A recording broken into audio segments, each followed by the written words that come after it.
Don't trade too many markets. Many CFD brokers offer a whole range of markets from one common platform. But before trading different markets, you need to familiarise yourself with the market's opening and closing hours.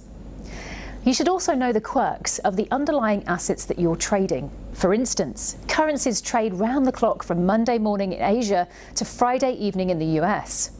Many commodities and indices trade very long sessions, but many close periodically during the course of a trading day. Don't trade too many markets. There are thousands of different markets and financial instruments you can trade via CFDs these days. Some traders can't resist opening positions in loads of different instruments just because they can. This is a problem because monitoring many markets at the same time is no simple feat.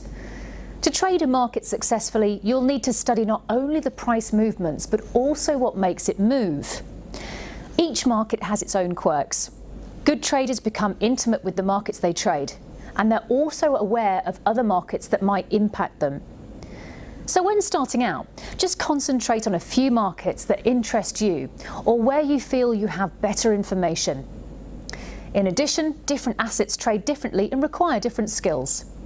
To trade a market effectively, you need to follow not just the price action, but also understand what makes it move.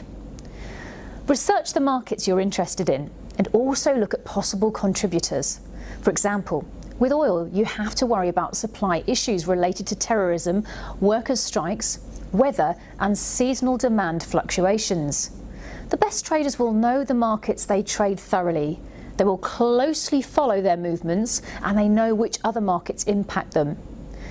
Always take into account the volatility of the market you wish to trade.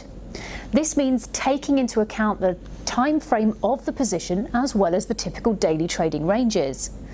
For instance, you have to allow for bigger stops for more volatile markets. Otherwise, you will end up being stopped out by the normal market noise. If you don't have sufficient funds to support a larger loss, you should decrease your trade size or deal in a less volatile market. Remember, you have to study your markets closely, so choose carefully the markets you plan to trade. Trading multiple markets opens up more opportunities, but it takes skill and time to build this up. So when starting out, it is sensible to stick to one or two markets and focus on them until you build confidence.